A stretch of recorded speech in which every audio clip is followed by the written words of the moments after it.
అధ్యాయం. కొరింథీయులకు రాసిన మొదటి పత్రిక 11వ అధ్యాయం 3 భాగాలుగా మనము ధ్యానం చేయబోతున్నాం.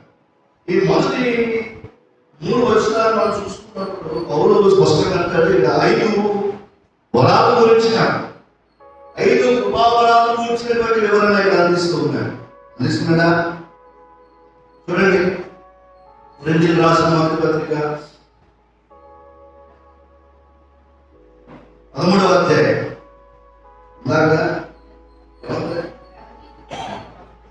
ఇంకా 5 రకాలైనటువంటి కృపావరాల గురించి చెప్పబడుతుంది. అందులో మొదటిది ప్రవచించేవారు కాదు, భాషలు వారు.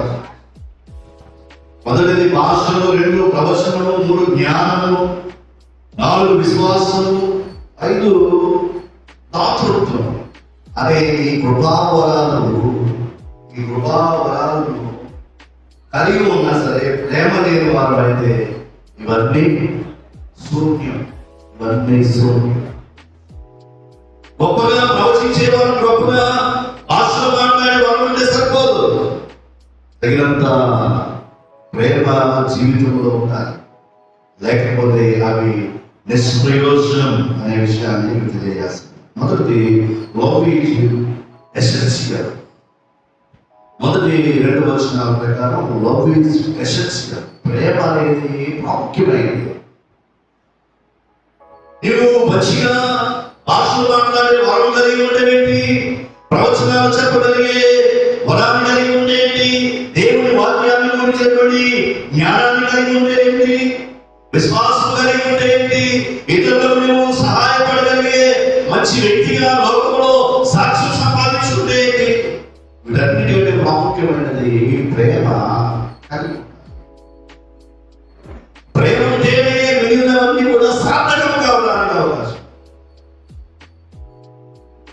ప్రేమ లేకుండా ఇవి సాధ్యము కాదు అనేటువంటి సత్యానికి స్పష్టంగా వాక్యం తెలియజేస్తుంది. చూడండి, మనుషుల భాషలతోనూ దేవదూతల భాషలతో నేను మాట్లాడినతో ప్రేమ లేని వాడినైతే ఉపయోగం లేదు. నువ్వు దేవదూతల భాషలు మాట్లాడచ్చు, వివిధ మనుషుల భాషలు మాట్లాడే స్థితిలో కలిగి ఉండొచ్చేమో, కానీ ప్రేమ లేకపోతే ఇవంతా కూడా ప్రవచించు కృపావరం కలిగి మర్మములను జ్ఞానములను ఎరిగిన వాడవైనను కొండలను పెట్టలేపగలిగిన పరిపూర్ణ విశ్వాసం కలవాడవైనను ప్రేమ లేని వాడవైతే వ్యర్థం. Love is very essential. అంటే ప్రయారిటీ మన జీవితాలలో ప్రేమకు ప్రయారిటీ, మన ప్రాముఖ్యత ఇవ్వాలి. మొదటి స్థానాన్ని ప్రేమ పనులు.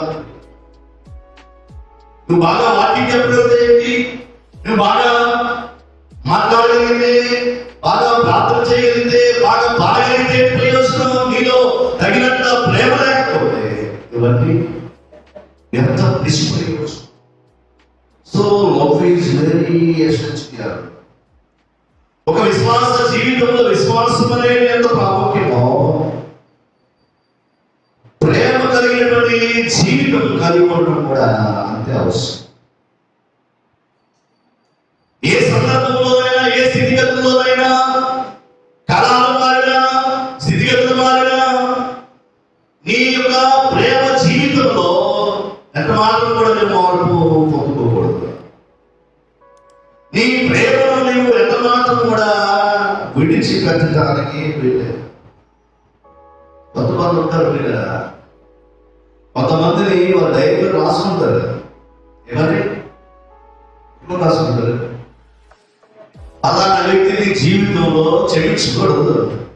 అలాంటి వ్యక్తిని ఎట్టి పరిస్థితుల్లో క్షమించకూడదు. ఎట్టి పరిస్థితుల్లో ఆ వ్యక్తితో మాట్లాడకూడదు. ఇది నాకు విరోధి, శత్రువు అని రాసేసుకుంటాం. నీలో అలా రాసుకున్నావు అంటే నీలో ప్రేమ లేదనే అర్థం. ప్రేమ ఉంటే వాటన్నింటినీ కూడా నీవు చెరిపేయాల్సినటువంటి అవసరత ఎంతైనా కూడా. సో మానవ జీవితాల్లో, ప్రాముఖ్యంగా క్రైస్తవ విశ్వాస జీవితంలో లవ్ ఈజ్ వెరీ ఎసెన్షియల్. చాలా ప్రాముఖ్యమైనది, చాలా ప్రాముఖ్యం.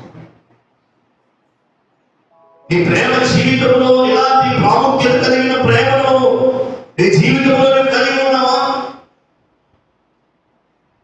అదే ప్రేమలో నువ్వు అందరినీ ఒకే రీతిగా ప్రేమించగలుగుతున్నావా? ఒకసారి మనం పరిశీలించుకోవాల్సిన అవసరం. అందరినీ ఒకే రీతిగా ప్రేమించగలిగే ఆ ప్రేమ తత్వాన్ని మనం అవలంబించుకోవాలి. ప్రభు అందరినీ ఒకే రీతిగా ప్రేమించి చివరికి తనను హింసిస్తున్న, బాధిస్తున్నటువంటి వారిని కూడా ఆయన ప్రేమించారు. వారి కొరకు ఆయన ప్రార్థన చేస్తారు. తండ్రి మీరు ఏమి చేస్తున్నారు ఎదురు కనుక వినడే ప్రేమ తత్వం ముఖ్యం. ప్రభు బిడ్డలుగా, విశ్వాసులుగా అతి ప్రాముఖ్యమైనటువంటి ప్రేమలో మన వ్యక్తిగత జీవితాల్లో కలిగి ఉండాల్సిన అవసరం.